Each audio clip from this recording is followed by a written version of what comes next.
ನಮಸ್ಕಾರ ವೀಕ್ಷಕರೇ. ಕರ್ನಾಟಕ ರಾಜಕಾರಣದಲ್ಲಿ ಈಗ ಒಂದು ಬೃಹತ್ ಭೂಕಂಪ ಸಂಭವಿಸಿದೆ. ಕರುನಾಡ ರಾಜಕೀಯದ ಟಗರು ಅಹಿಂದ ನಾಯಕ 2 ಬಾರಿ ರಾಜ್ಯದ ಮುಖ್ಯಮಂತ್ರಿಯಾಗಿ ಆಡಳಿತ ನಡೆಸಿದ ಸಿದ್ದರಾಮಯ್ಯನವರು ಒಂದು ಅಚ್ಚರಿಯ ಘೋಷಣೆ ಮಾಡಿದ್ದಾರೆ. ಇಡೀ ರಾಜ್ಯದ ಜನಸ್ತೋಮವನ್ನು ಒಂದು ಕ್ಷಣ ಮೌನವಾಗುವಂತೆ ಮಾಡಿರುವ ಆ ಮಾತುಗಳೆಂದರೆ, ಇನ್ಮುಂದೆ ನಾನು ಯಾವುದೇ ಚುನಾವಣೆಯಲ್ಲಿ ಸ್ಪರ್ಧೆ ಮಾಡೋದಿಲ್ಲ. ಹೌದು, 5 ದಶಕಗಳ ಕಾಲ ರಾಜಕೀಯದ ಅಖಾಡದಲ್ಲಿ ಗುಡುಗಿದ್ದ ಆ ಧ್ವನಿ ಈಗ ಚುನಾವಣಾ ರಾಜಕಾರಣದಿಂದ ಹಿಂದೆ ಸರಿಯುವ ನಿರ್ಧಾರ ಮಾಡಿದೆ. ಮಂಡ್ಯ ಜಿಲ್ಲೆಯ KR ಪೇಟೆಯಲ್ಲಿ ನಡೆದ ಆ ಒಂದು ಕಾರ್ಯಕ್ರಮ ಇಡೀ ರಾಜ್ಯದ ಗಮನ ಸೆಳೆದಿದೆ. ಜನ ನನ್ನನ್ನು ಬಿಡುತ್ತಿಲ್ಲ, ಆದರೆ ಕಾಲ ನನ್ನನ್ನು ಕರೆಯುತ್ತಿದೆ ಎನ್ನುವ ಸಿದ್ದರಾಮಯ್ಯನವರ ಮಾತು ಅಭಿಮಾನಿಗಳ ಕಣ್ಣಲ್ಲಿ ನೀರು ತರಿಸಿದೆ. ಆದರೆ ವೀಕ್ಷಕರೇ, ಸಿದ್ದರಾಮಯ್ಯನವರ ಈ ನಿವೃತ್ತಿ ಘೋಷಣೆಯ ಹಿಂದೆ ಕೇವಲ ವಯಸ್ಸಿನ ಕಾರಣವಿದೆಯೇ, ಅಥವಾ ಇದರ ಹಿಂದೆ DKಶಿ ಕೂಡ ಊಹಿಸದಂತಹ ಒಂದು ಭೀಕರವಾದ ರಾಜಕೀಯ ಸ್ಕೆಚ್ ಅಡಗಿದೆಯೇ? ರಾಜಕಾರಣ ಕಲುಷಿತಗೊಂಡಿದೆ ಎಂದು ಸಿದ್ದರಾಮಯ್ಯ ಹೇಳಿದ ಆ ಒಂದು ಮಾತಿನ ಅರ್ಥವೇನು? ಇವತ್ತಿನ ಈ ವಿಶೇಷ ವರದಿಯಲ್ಲಿ ನಾವು ಸಿದ್ದರಾಮಯ್ಯನವರ 50 ವರ್ಷಗಳ ರಾಜಕೀಯ ಪಯಣ ಮತ್ತು ಅವರ ಈ ನಿವೃತ್ತಿ ಘೋಷಣೆಯ ಅಸಲಿ ಮರ್ಮವನ್ನು ಎಳೆಯಾಗಿ ಬಿಚ್ಚಿಡಲಿದ್ದೇವೆ. ಹೀಗಾಗಿ ವಿಡಿಯೋವನ್ನು ಸ್ಕಿಪ್ ಮಾಡದೆ ಕೊನೆಯವರೆಗೂ ನೋಡಿ. KR ಪೇಟೆಯ ಆ ಒಂದು ಭಾಷಣ ಮತ್ತು ಅಸಲಿ ಸತ್ಯ. ವೀಕ್ಷಕರೇ, ಮೊದಲು ಸಿದ್ದರಾಮಯ್ಯನವರು ಮಂಡ್ಯದಲ್ಲಿ ಏನು ಹೇಳಿದರು ಅನ್ನೋದನ್ನು ಗಮನಿಸೋಣ. ಮಾಜಿ ಸ್ಪೀಕರ್ ಕೃಷ್ಣ ಅವರ ಸಂಸ್ಮರಣಾ ಕಾರ್ಯಕ್ರಮದಲ್ಲಿ ಭಾಗವಹಿಸಿದ್ದ ಸಿದ್ದರಾಮಯ್ಯನವರು ಬಹಳ ಎಮೋಷನಲ್ ಆಗಿ ಮಾತನಾಡಿದರು. ನಾನು ಈಗ ಕೇವಲ MLA ಆಗಿದ್ದೇನೆ, ಆದರೆ 2028ರ ವಿಧಾನಸಭಾ ಚುನಾವಣೆಯಲ್ಲಿ ನಾನು ಸ್ಪರ್ಧಿಸುವುದಿಲ್ಲ. ಇನ್ಮುಂದೆ ಓಟ್ ಕೇಳಿಕೊಂಡು ಯಾರ ಮನೆ ಬಾಗಿಲಿಗೂ ಬರಲ್ಲ ಎಂದು ಸ್ಪಷ್ಟವಾಗಿ ಘೋಷಿಸಿದರು. ಸಿದ್ದರಾಮಯ್ಯನವರು ಈ ನಿರ್ಧಾರಕ್ಕೆ 2 ಪ್ರಮುಖ ಕಾರಣಗಳನ್ನು ನೀಡಿದ್ದಾರೆ. ಮೊದಲನೆಯದು ವಯಸ್ಸು. ಈಗ ಅವರಿಗೆ 79 ವರ್ಷ. ಸರ್ಕಾರದ ಈ ಅವಧಿ ಮುಗಿಯುವ ಹೊತ್ತಿಗೆ ಅವರಿಗೆ 81 ಅಥವಾ 82 ವರ್ಷವಾಗಿರುತ್ತದೆ. ಆ ವಯಸ್ಸಿನಲ್ಲಿ ಈಗಿನಂತೆ 18 ಗಂಟೆ ಓಡಾಡಿ ಕೆಲಸ ಮಾಡಲು ನನ್ನ ಆರೋಗ್ಯ ಸಹಕರಿಸುವುದಿಲ್ಲ ಎಂಬ ವಾಸ್ತವವನ್ನು ಅವರು ಈ ವೇಳೆ ಬಿಚ್ಚಿಟ್ಟಿದ್ದಾರೆ. ಆದರೆ ಎರಡನೆಯ ಕಾರಣವಿದೆಯಲ್ಲ, ಅದು ಇಡೀ ರಾಜಕೀಯ ವ್ಯವಸ್ಥೆಯ ಮೇಲೆ ಅವರು ಇಟ್ಟಿರುವ ಕನ್ನಡಿ. ಇಂದಿನ ರಾಜಕಾರಣ ಕಲುಷಿತಗೊಂಡಿದೆ ಎಂದು ಸಿದ್ದರಾಮಯ್ಯ ಬೇಸರ ವ್ಯಕ್ತಪಡಿಸಿದ್ದಾರೆ. ಒಂದು ಕಾಲದಲ್ಲಿ ಜನರೇ ನಮಗೆ ಹಣ ಕೊಟ್ಟು ಗೆಲ್ಲಿಸುತ್ತಿದ್ದರು, ಆದರೆ ಇವತ್ತು ಓಟ್ ಪಡೆಯಲು ಅಭ್ಯರ್ಥಿಯೇ ಹಣ ಕೊಡಬೇಕಾದ ಪರಿಸ್ಥಿತಿ ಬಂದಿದೆ ಎಂದು ಹೇಳುವ ಮೂಲಕ ಅವರು ಇಂದಿನ ಭ್ರಷ್ಟಾಚಾರದ ಬಗ್ಗೆ ಕಿಡಿಕಾರಿದ್ದಾರೆ. ಪ್ರಜಾಪ್ರಭುತ್ವದ ಈ ಬದಲಾದ ರೂಪ ಅವರ ಮನಸ್ಸಿಗೆ ತೀವ್ರ ನೋವು ತಂದಿರುವುದು ಸ್ಪಷ್ಟವಾಗಿ ಕಾಣುತ್ತಿದೆ. 5 ದಶಕಗಳ ಹೋರಾಟದ ಪಯಣ. ಸಿದ್ದರಾಮಯ್ಯ ಎಂದರೆ ಬರೀ ಹೆಸರಲ್ಲ, ಅದೊಂದು ಹೋರಾಟದ ಹಾದಿ. 1978ರಲ್ಲಿ ತಾಲೂಕಾ ಮಂಡಳಿ ಸದಸ್ಯರಾಗಿ ರಾಜಕೀಯ ಪ್ರವೇಶಿಸಿದ ಹಳ್ಳಿಯ ಹುಡುಗ ಸಿದ್ದರಾಮಯ್ಯ 5 ದಶಕಗಳ ಕಾಲ ರಾಜ್ಯವನ್ನು ಆಳಿದ ಮಾಸ್ ಲೀಡರ್ ಆಗಿ ಬೆಳೆದಿದ್ದು ಒಂದು ರೋಚಕ ಕತೆ.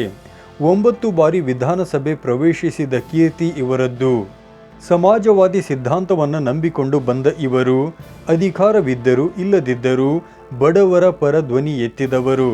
2013ರಿಂದ 2018ರವರೆಗೆ 5 ವರ್ಷಗಳ ಕಾಲ ಪೂರ್ಣಾವಧಿ ಮುಖ್ಯಮಂತ್ರಿಯಾಗಿ ದೇವರಾಜ ಅರಸು ನಂತರ ಆ ದಾಖಲೆ ಬರೆದ ಏಕೈಕ ನಾಯಕ ಇವರು. ಅನ್ನಭಾಗ್ಯ, ಕ್ಷೀರಭಾಗ್ಯದಂತಹ ಯೋಜನೆಗಳ ಮೂಲಕ ರಾಜ್ಯದ ಬಡವರ ಮನ ಗೆದ್ದವರು.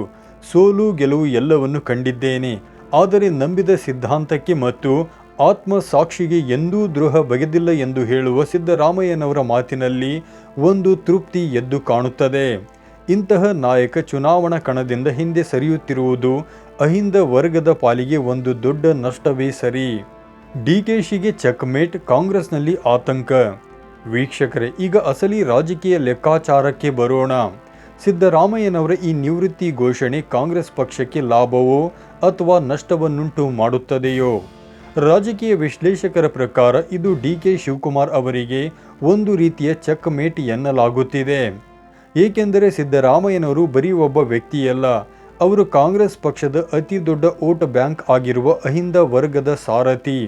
ಸಿದ್ದರಾಮಯ್ಯನವರು ಈಗಲೇ ನಿವೃತ್ತಿ ಘೋಷಿಸುವ ಮೂಲಕ ಹೈಕಮಾಂಡ್ಗೆ ಒಂದು ಸಂದೇಶ ನೀಡಿದ್ದಾರೆ. ನಾನಿಲ್ಲದಿದ್ದರೆ 2028ರಲ್ಲಿ ಕಾಂಗ್ರೆಸ್ 113 ಸ್ಥಾನ ಗೆಲ್ಲುತ್ತಾ ಎಂಬ ಸವಾಲು ಇದರಲ್ಲಿದೆ. DKಶಿ ಎಷ್ಟೇ ಪ್ರಯತ್ನ ಪಟ್ಟರೂ ಸಿದ್ದರಾಮಯ್ಯನವರ ಚರಿಷ್ಮಾ ಮತ್ತು ಅಹಿಂದ ವರ್ಗದ ಬೆಂಬಲ ಇಲ್ಲದೆ ಕಾಂಗ್ರೆಸ್ ಅಧಿಕಾರಕ್ಕೆ ಬರುವುದು ಕಷ್ಟ ಎಂಬುದು ಎಲ್ಲರಿಗೂ ತಿಳಿದಿರುವ ಸತ್ಯ.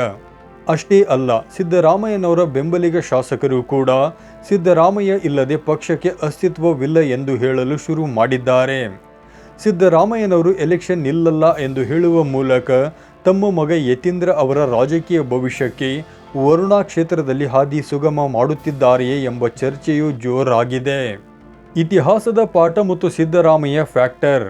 ಇತಿಹಾಸವನ್ನು ನಾವು ಒಮ್ಮೆ ತಿರುಗಿ ನೋಡಿದರೆ ರಾಜ್ಯದ ಪ್ರಬಲ ನಾಯಕರನ್ನು ಕಡೆಗಣಿಸಿದಾಗ ಅಥವಾ ಅವರು ರಾಜಕೀಯದಿಂದ ದೂರವಾದಾಗ ಆಯಾ ಪಕ್ಷಗಳು ತೀವ್ರ ಸೋಲು ಅನುಭವಿಸಿವೆ. ವೀರೇಂದ್ರ ಪಾಟೀಲ್ ಅವರನ್ನು ಸಿಎಂ ಸ್ಥಾನದಿಂದ ಇಳಿಸಿದಾಗ ಕಾಂಗ್ರೆಸ್ 178ರಿಂದ 34 ಸ್ಥಾನಕ್ಕೆ ಕುಸಿದಿತ್ತು. ಯಡಿಯೂರಪ್ಪನವರು ಕಣ್ಣೀರು ಹಾಕುತ್ತಾ ಸಿಎಂ ಸ್ಥಾನ ಬಿಟ್ಟಾಗ ಬಿಜೆಪಿ 2023ರಲ್ಲಿ ಅಧಿಕಾರವನ್ನು ಕಳೆದುಕೊಂಡಿತ್ತು. ಬಂಗಾರಪ್ಪನವರನ್ನು ಕಡೆಗಣಿಸಿದಾಗಲೂ ಕಾಂಗ್ರೆಸ್ಗೆ ಅದೇ ಗತಿ ಬಂದಿತ್ತು. ಈಗ ಸಿದ್ದರಾಮಯ್ಯನವರ ವಿಷಯದಲ್ಲೂ ಹಾಗೆಯೇ ಆಗುತ್ತಾ? ಅವರು ಸಕ್ರಿಯ ರಾಜಕಾರಣದಲ್ಲಿ ಇರುತ್ತೇನೆ ಎಂದು ಹೇಳಿರಬಹುದು, ಆದರೆ ಚುನಾವಣಾ ಕಣದಲ್ಲಿ ಅವರು ಇಲ್ಲದಿದ್ದರೆ ಕಾಂಗ್ರೆಸ್ ಅಹಿಂದ ಮತಗಳನ್ನು ಹೇಗೆ ಹಿಡಿದಿಟ್ಟುಕೊಳ್ಳುತ್ತದೆ ಎಂಬಂತಹ ಪ್ರಶ್ನೆಯೂ ಕೂಡ ಮೂಡಿದೆ. ರಾಜಕೀಯದಿಂದ ಅವರು ಸನ್ಯಾಸ ತೆಗೆದುಕೊಳ್ಳುತ್ತಿದ್ದಾರೆ ಎಂದು ಯಾರೂ ಭಾವಿಸಬೇಕಿಲ್ಲ. ಇದು ಅವರು ಉರುಳಿಸಿರುವ ಹೊಸ ರೀತಿಯ ದಾಳ ಎಂಬುದು ವಿಶ್ಲೇಷಕರ ಅಭಿಪ್ರಾಯವಾಗಿದೆ. ಒಟ್ಟಾರೆಯಾಗಿ ಹೇಳೋದಾದರೆ ಸಿದ್ದರಾಮಯ್ಯ ಎಂಬ ಮಾಸ್ ಲೀಡರ್ ಕರ್ನಾಟಕದ ಇತಿಹಾಸದಲ್ಲಿ ಸುವರ್ಣಾಕ್ಷರಗಳಲ್ಲಿ ಬರೆದಿಡುವಂತಹ ನಾಯಕ. ಅವರು ಚುನಾವಣೆ ನಿಲ್ಲಲ್ಲ ಎಂದಿರಬಹುದು, ಆದರೆ ಅವರ ಪ್ರಭಾವ ಮಾತ್ರ ರಾಜ್ಯ ರಾಜಕಾರಣದ ಮೇಲೆ ಸದಾ ಇರುತ್ತದೆ. ಕಾಂಗ್ರೆಸ್ನ ಮುಂದಿನ ಉತ್ತರಾಧಿಕಾರಿ ಯಾರು? ಡಿಕೆಶಿ ಸಿದ್ದರಾಮಯ್ಯನವರ ಸ್ಥಾನವನ್ನು ತುಂಬಬಲ್ಲರ ಅಥವಾ ಸತೀಶ್ ಜಾರಕಿಹೊಳಿಯಂತಹ ನಾಯಕರು ಅಹಿಂದ ವರ್ಗದ ನಾಯಕತ್ವ ವಹಿಸಿಕೊಳ್ಳುತ್ತಾರಾ ಅನ್ನೋದನ್ನು ಕಾಲವೇ ಉತ್ತರಿಸಬೇಕು. ವೀಕ್ಷಕರೇ, ನಿಮಗೇನನ್ನಿಸುತ್ತೆ? ಸಿದ್ದರಾಮಯ್ಯನವರ ನಿವೃತ್ತಿ ಘೋಷಣೆ ಸರಿಯಾದ ನಿರ್ಧಾರವೇ? ಸಿದ್ದರಾಮಯ್ಯ ಇಲ್ಲದ ಕಾಂಗ್ರೆಸ್ 2028ರಲ್ಲಿ ಅಧಿಕಾರಕ್ಕೆ ಬರಲು ಸಾಧ್ಯವೇ? ನಿಮ್ಮ ಅಭಿಪ್ರಾಯವನ್ನು ಕಮೆಂಟ್ ಬಾಕ್ಸ್ನಲ್ಲಿ ತಪ್ಪದೇ ತಿಳಿಸಿ. ವಿಡಿಯೋ ಇಷ್ಟವಾಗಿದ್ದರೆ ಲೈಕ್ ಮಾಡಿ, ನಿಮ್ಮ ಸ್ನೇಹಿತರಿಗೆ ಶೇರ್ ಮಾಡಿ ಮತ್ತು ನಮ್ಮ ಚಾನಲ್ಗೆ ಸಬ್ಸ್ಕ್ರೈಬ್ ಆಗುವುದನ್ನು ಮರೆಯಬೇಡಿ. ಧನ್ಯವಾದಗಳು.